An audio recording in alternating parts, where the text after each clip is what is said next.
Well, good morning.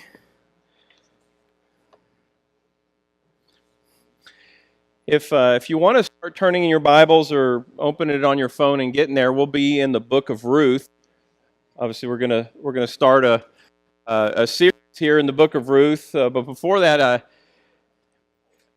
don't know if you notice, but have you noticed that we really enjoy people really enjoy love stories?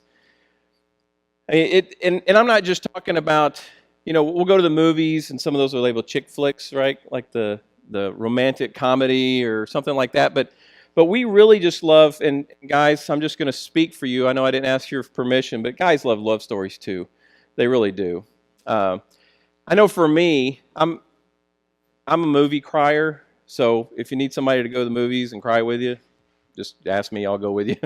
And because there's something about scenes where like relationships that have been under strain or stress or separation for a period of time, for whatever the reason is, when they come back together, I just get a little teary eyed because I just love it.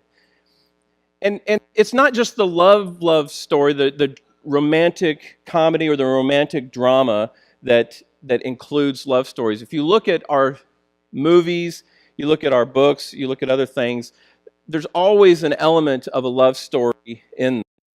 Seen Aquaman yet, but Aquaman, superhero movie, the bad guy's got like these laser beam things that come out of his head, right? And he's super strong and he lives under the water. He's a prince of Atlantis, supposed to be the king. There's this great battle that's going to ensue away between the underwater world and the surface world, and he's hoping to stop this battle. But in the middle of all that action and adventure and karate chop and fight scenes and things like that, there's also this love story between him and a woman from Atlantis. I don't know if Atlantis is real or not. I haven't done any research, but it doesn't change the fact that in the story, despite all the tension behind the action of the story, the battle and the explosions and the fighting and the destruction and all that kind of stuff, there's still this love story. And through it, we're just like, oh man, I really hope they get together. I kind of really hope I hope the world gets saved. That'd be nice too. But I really hope that these two, I hope they get together. And so we love those stories. And there's something about these stories that's kind of like, it's kind of like an escape a little bit. I appreciate the words during the communion time that things in life are frequently not the way they're supposed to be. They're really not. We hope for them to be. There's lots of things that are good. I mean, I don't want to play it out like all of life is a tragedy. It's definitely not. There's tons and tons of blessings. But there are times in our lives when things just aren't the way they're supposed to be. And there's something about the stories that we have in our culture that is, in some ways, it's like an escape. I can go to the movies for a couple of hours and kind of escape the reality of my world and live this story. And so many times, with very few exceptions, we already kind of know how the story's going to go. I mean, with the exception of things like tragedies like Macbeth or something like that. I mean, we kind of know how the story's going to go. The hero's more than likely going to win. The lovers are more than likely going to come together.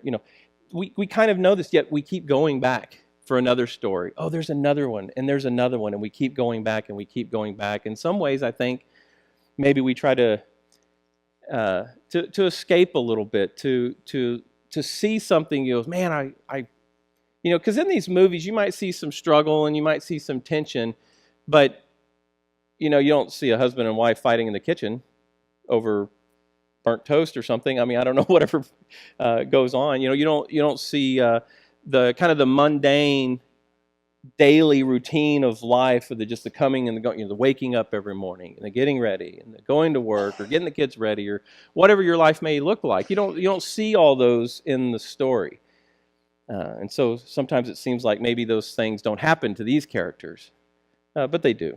They do. They just don't write about them. So we're gonna be in the book of Ruth, and This is one of two books in your Bible that is named after a woman.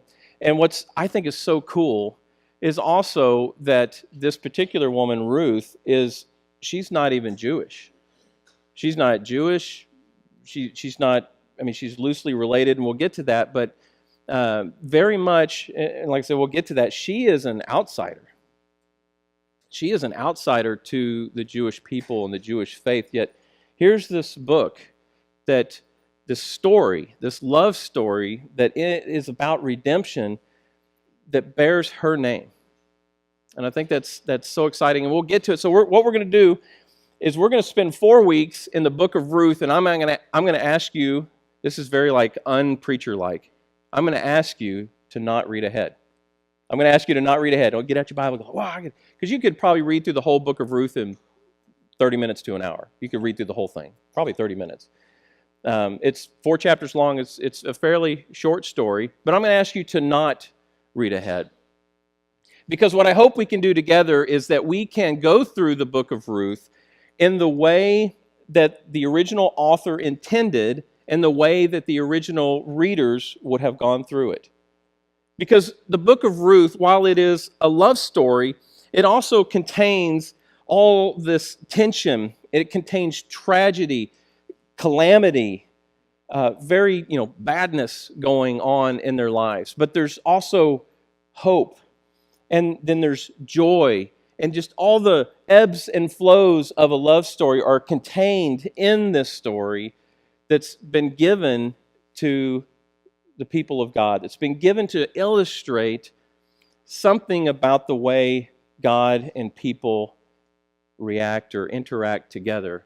And what's also interesting is God isn't mentioned a lot in here. Not to not give him credit, he's mentioned a few times, but it's not like this, you don't see this, and God came down and did this thing and said this thing, or the clouds parted and lightning bolts or whatever. You don't see any of that. And so it's in many ways it's a very a down to earth story about love and about redemption. So again, if you got your books, if you've got it on your phone or whichever, we're gonna read through. We're gonna read every verse of chapter 1. So we'll just kind of go through this together. This will be a little bit different than some of the other things that we've done before. In the days when the judges ruled, there was a famine in the land. So, and this is what we're going to do. We're going to read a little bit, and then we're going to stop, and we're going to talk about it, read a little bit, because I want to give you some background. Oh, one other thing before we get too much further.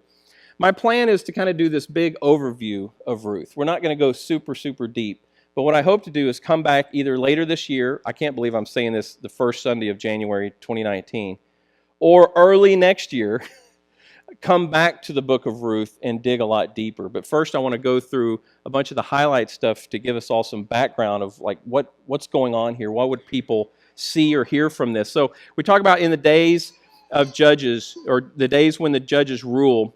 To give you a brief history from now, at the end of Deuteronomy, so there's the books of the Bible. Let's back up a little bit. Books of the Bible. If you're not familiar with them, these are the early ones. If you use the YouVersion app, which I highly recommend, if you don't have a Bible app on your phone, it may look white. Mine's black with white letters. Yours may be white with black letters. But anyway, all through this, you've got, in Genesis, the first half is a big section we kind of call prehistory. There's Adam and Eve, there's the flood, there's the Tower of Babel, there's all these really, really ancient stories. And then in the Exodus, we talked a little bit about in the previous weeks over Christmas. Exodus is when the people of Israel, and again, Israelites, Hebrews, Jews are basically the same people, same group of people. They're in slavery in Egypt, and Exodus is the story of them exiting Egypt and all the things that go along with that.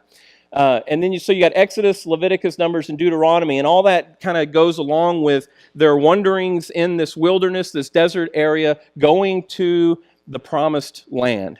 God has promised them this land, and He's taking them to it, and it's taking a while for them to get there.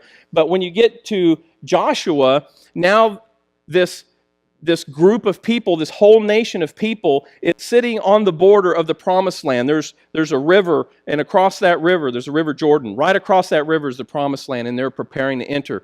And so Joshua takes them there. After they settle, and after a period of time, then you come to Judges. In those days when the judges rule. The time of the judges is a very dark time for the Israelites. A very dark time where really just things aren't going well. Things are not the way they're supposed to be. And we get in the last verse of Judges, so the book before Ruth, the very last verse is Judges 21:25, and it says, "In those days, the days of the judges, Israel had no king, and everyone did as they saw fit." Everyone just did whatever they thought felt right, seemed like the right thing to do, was beneficial for them. There wasn't a lot of overarching, hey, this is what's good for everybody. People were just kind of running around just doing whatever is basically what it's saying. There wasn't a lot of leadership, and so over this time of Judges, different judges rose up over time. God would raise a person up, and they would be a person who would judge Israel, who would lead them to some extent for a short period of time, and then that person go away, and then there'd be a little bit. The most famous of the judges, is probably Samson. Samson, the guy with the long hair, super strong, and all that kind of stuff. Samson was a judge. But this whole period of time was very, very dark for Israel. And so we have in that period of time, in the period when the judges ruled, is when Ruth is happening. So you can take the book of Judges and all the things that are going on there and take the book of Ruth and just plug it right into the middle somewhere. We don't know exactly where. But in that time, there was a famine in the land. This story is going to take place in Bethlehem. And what's so cool about Jewish names is they all have some kind of meaning. Bethlehem means actually house of bread. Bethlehem means house of bread. But there's a famine in the land, and so now the house of bread does not have any bread. So a man from Bethlehem in the region of Judah, together with his wife and 2 sons, went to live for a while in the country of Moab. Moab, okay, we got to explain that because that doesn't mean anything to us. Moab is the place where the Moabites lived. Any questions? Okay, there's more to it than that. So we go, okay, well, what's the deal with Moab? Who are the Moabites? And if you want to, you can read about it in Genesis chapter 19. But there's a man named Lot who, again, forgive me if you don't know some of this. If you want to talk to me about it later, you're going, David, I have no idea what you're talking about. Some of this are just ancient biblical stories from Genesis. There was a couple of towns, sister cities, I don't know how it worked, but Sodom and Gomorrah that were destroyed, and Lot and his family left. Angels went there, angels that were going to destroy the city, basically got Lot and drug him out of the city and said, you need to leave, and him and his family left. Lot's wife perished in their escape, and Lot is left with him and his 2 daughters. Well, what ends up happening is they have an incestuous relationship, Lot and both his daughters. Both his daughters bear children. His oldest daughter bears a child who is named Moab, and he is the father of all Moabites. So the Moabite people that's where they come from. You can read about that in Genesis chapter 19. But also, generally speaking, Moabites were not well liked by the Israelite people at all. They're kind of those... They're further gone than the weird cousins. You got the weird cousins, You know the weird cousins, right? If you don't know who the weird cousins are, you're probably them. Okay, but if you got the weird cousins or whatever, the Moabites are further gone than that. The Moabites have just gone off the rails. I mean, they're out there. They're so far out there, we don't really want to talk or relate to them at all. And so... They were known for worshiping false gods, so they would worship these gods. At least on one occasion, if not more, there was some human sacrifice to these gods. I mean, this is like no bueno kind of stuff. I mean, this is not good at all. They were not people that you wanted your sons or daughters to marry. You're like, oh, they're a Moabite? you need to stay away from them. That's not the kind of people you need to hang out with. Yet, some weird way, they were sort of family. So there's kind of this weird relationship there. In verse 2, though, moving on, we learn the man's name. The man's name was Elimelech. Elimelech actually means God is my king, which is kind of interesting. His wife's name was Naomi, and the names of his two sons were Mahlon and Chilion. They were Ephrathites, which doesn't really matter, from Bethlehem, Judah, and they went to Moab to live there. So, in summary here, so what we've got is, in the days of Judges, there was a famine. The house of bread had no bread, and this family, the father of the family, whose name means God is my king, in a time when there were no kings, leaves the promised land. Moab is not in the promised land, it's outside the promised land. So they leave the promised land because of this famine. And again, this is just an illustration of how dire things are. When we read stories and we read famine, we just kind of skim over it and go, wow, famine, that's got to be bad, and we kind of move on. And when we come back to Ruth, we'll dig into that a little bit more, but you got to understand things, I guess, try to put yourself in their shoes. How bad would it have to get for you to say, I'm out of here? Now, these days, we travel a lot, transportation going to and from places. You can jump on an airplane, jump in your car, you can go whatever. You can pack all your stuff up in a trailer and you can be gone. No big deal. For them, it was a big, big deal. How bad, maybe it's like this, how bad would it have to get for you to move to some place you're like, I would never live there? Maybe, I don't know, the Middle East. I have no interest in living in the desert, right? How bad would it have to be you go, you know what? I think it's time to go there. It's so bad we're moving to Antarctica. That's how bad it is. I mean, it's that kind of bad. So these people have left because there is this famine. And in the next verse, next couple verses here, the author of this book uses a literary style that again, we kind of don't see in our English translation. It's very choppy. It's very cut. It's very short. It's if you're familiar with musical things, it's staccato. It's very and he goes through this next thing, and here it is, cold, crisp language. Now Elimelech, Naomi's husband, died, and she was left with her two sons. They married Moabite women, one named Orpah, and the other, surprisingly, named Ruth. We'll get to her in a little bit. After they had lived there about 10 years, both Mahlon and Chilion also died. And Naomi was left without her two sons and her husband. In a time of a patriarchal society, when you had to be a male, practically to own land, to do certain legal transactions, to testify in court, you had to be male. And if you weren't male, you basically had no power, you had no privilege, and to a large degree, and it depended on the character of the man, but to a large degree, women were like property. Women were like property. I mean, let that sink in a little bit. So here we are, we've got a woman who her husband and her two sons die. So she has no males to help carry on the family name, and she's left now with two daughters-in-law, which that's not helpful. If it was a son-in-law, that would probably be helpful, but two daughters-in-law, but both of them are Moabites.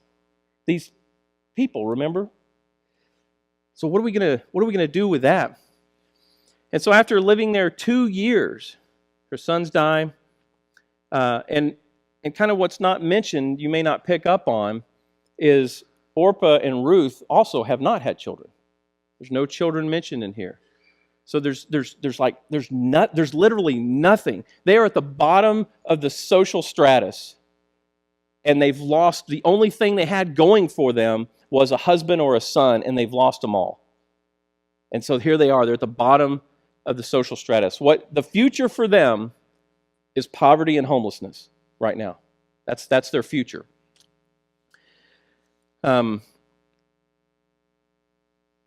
And so it seems like, this is like the curse of all curses. There's no way to like redeem this situation. And all this loss and despair, as we get to verse 6, it seems like there's a little glimmer of hope. There's a little glimmer of hope.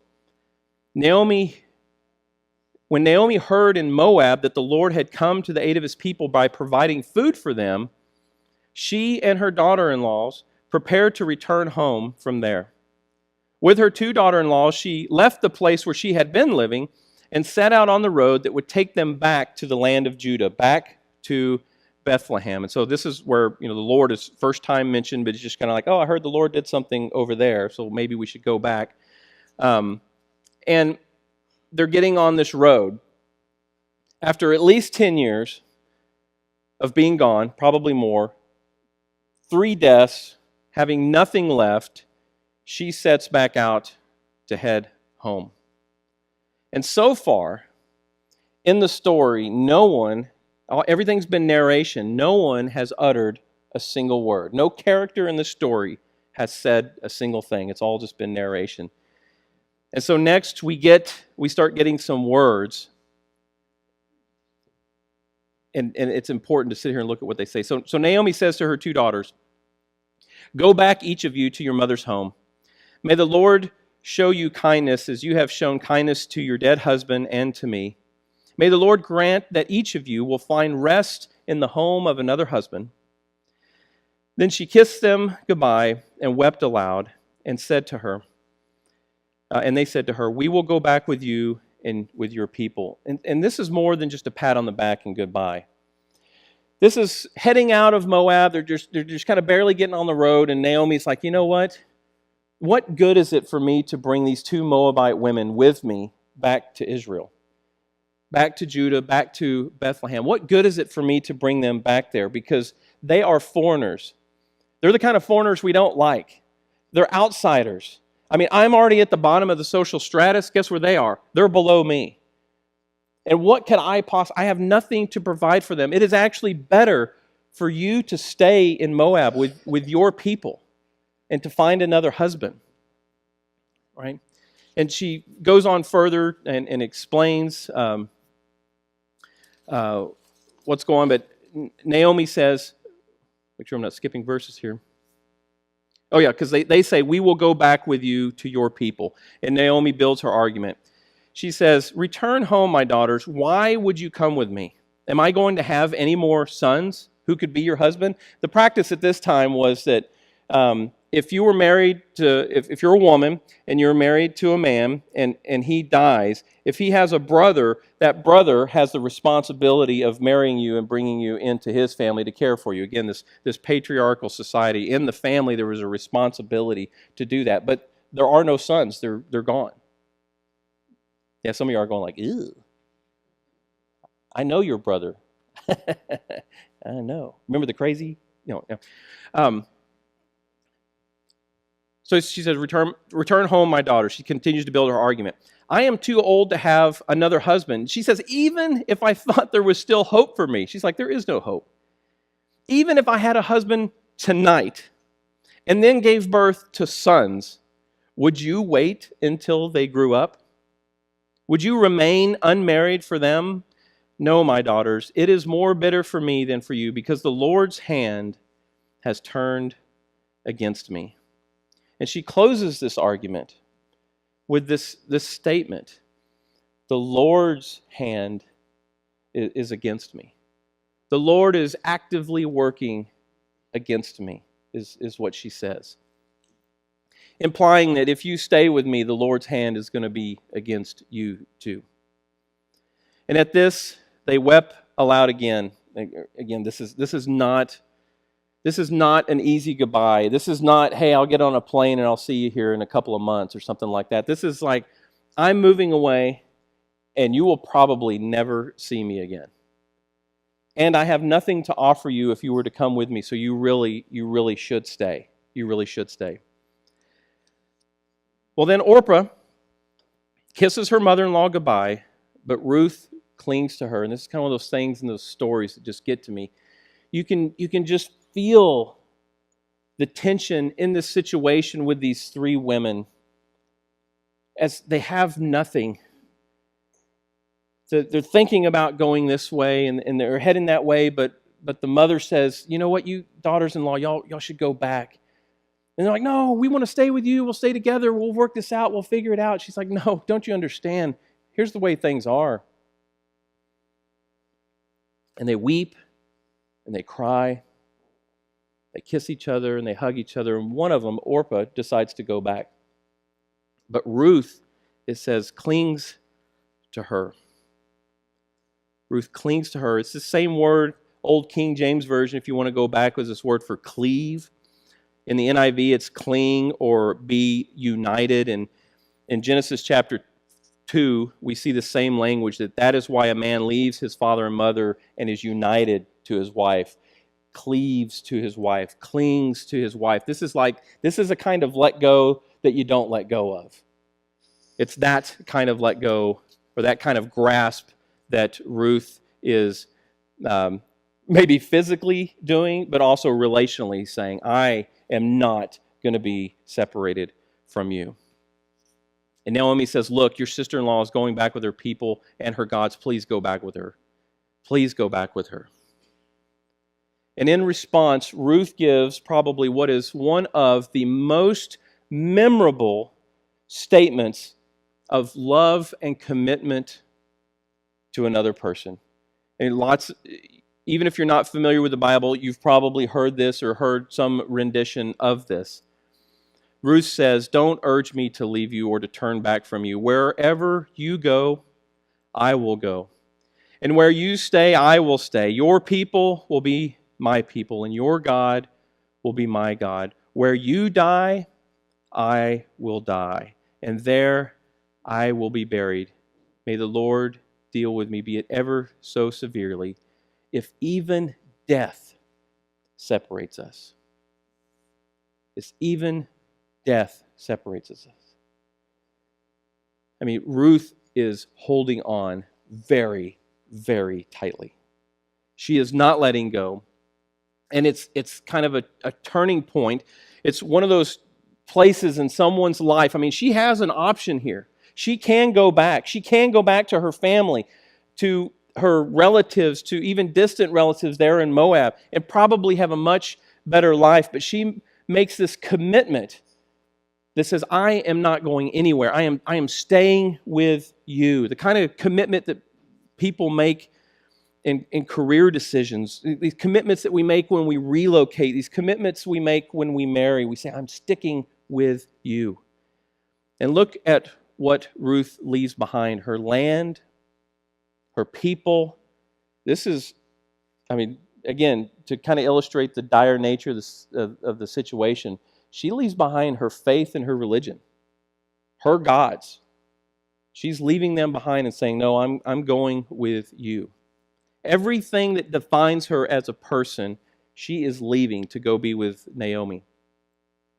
When Naomi realizes that Ruth was determined to go with her, she stopped urging her. And so the two women went on until they came to Bethlehem. And when they arrived in Bethlehem, the whole town was stirring because of them. And the women exclaimed, can this be Naomi? Again, remember, it's been at least 10 years, probably more. Can this be Naomi? And she says, don't call me Naomi, she told them. Call me Mara, because the Almighty has made my life bitter. Naomi, again, names having meaning. If I remember correctly, I think Naomi's name means joy or blessing or something like that. But Mara does not mean that. Because the Almighty has made my life very bitter. I went away full, but the Lord has brought me back empty. Why call me Naomi?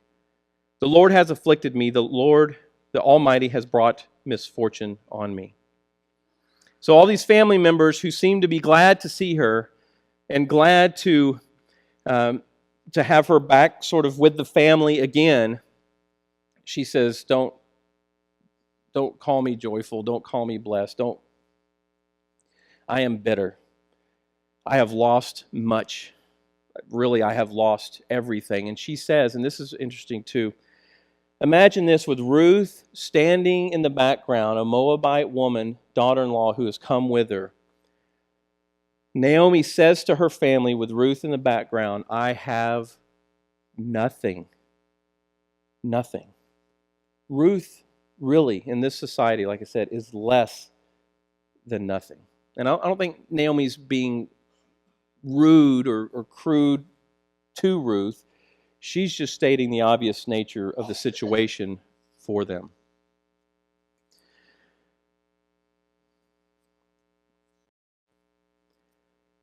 The place where they have returned, again, is called Bethlehem, the house of bread. And again, there's a new glimmer of hope. So lest we leave here, because we're near the end of chapter 1. I mean, we're almost done. Are you depressed yet? Lest we leave here sorrowful and woeful and completely depressed, there is another glimmer of hope at the end of chapter 1. So Naomi returned from Moab, accompanied by Ruth the Moabite, her daughter-in-law, arriving in Bethlehem, the house of bread, as the barley harvest is beginning. In an agricultural society, not an industrial society, not an information society, in an agricultural society where growing food is like what you do, they arrive back in Bethlehem after a period of famine, and what is happening? The barley harvest is starting. And so there's this glimmer of hope. Something good is coming. And I think we can look at this story, look at this chapter 1 and go, okay, that's a nice story. What's that for me? What does that do for me? What can I take away from this first chapter of Ruth where things seem dark, where calamity has struck?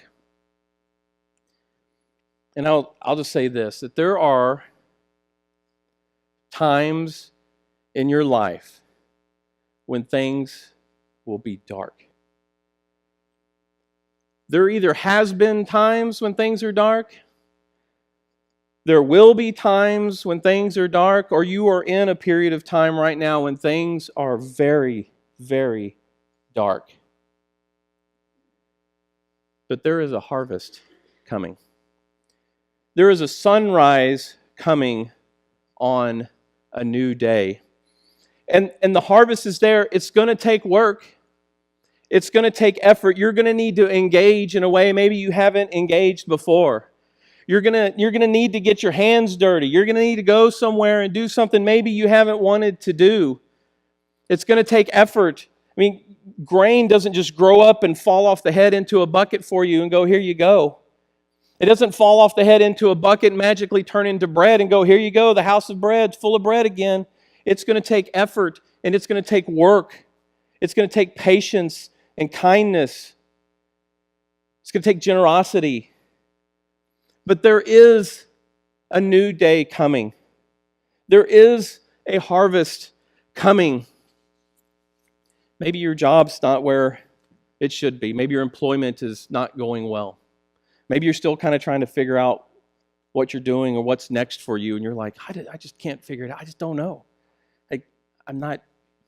I wish God would be clear to me. I wish He would tell me. I wish He would just push me in the direction I need to go. Maybe you have a relationship that's not where, as Rob mentioned, things aren't where they're supposed to be. Things aren't the way they're supposed to be. Maybe you've got a relationship that's not the way it's supposed to be. Then you know that. I want to tell you, there's a new day coming. There's a harvest coming. It's going to take work, it's going to take effort, and it's going to take you engaging in that relationship. But there is hope. There is always hope. Jesus came to overcome this world. Man.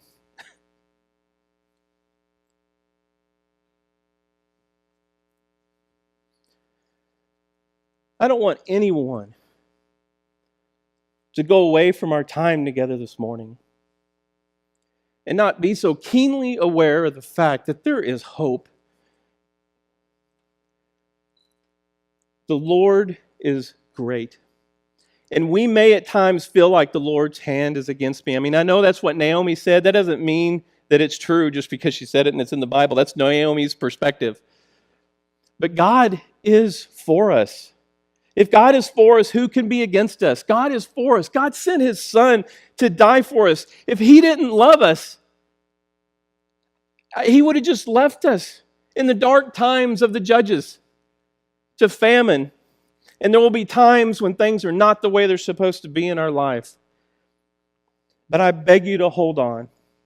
And I beg you to keep reaching and keep trying and keep working and keep engaging and keep getting your hands dirty in the situation that's dirty right now, whatever's going on. And hold on, because there is a new day coming. There is a light going to shine. And I think about the song.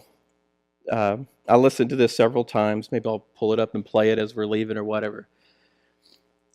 There will come a day where no more tears, no more sorrow, and no more fears. There will come a day when even the emotional strain I'm feeling right now will be gone. There will come a day when everything will be made new. So I beg you, I plead with you, I pray for you, no matter how dark it gets, to hold on. And I'll tell you right now that I am here for you. I know the elders are here for you, and I know many other people here at River Park are here for you. Don't walk alone. Don't walk alone. I'll be more than glad to walk with you, and many others will too. So I want you to know, I think I've driven the point home hard enough. I want you to know and that there is a new day coming. Let's pray and we'll be done.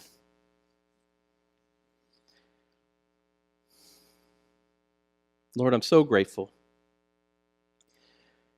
It's really beyond my comprehension how great you are.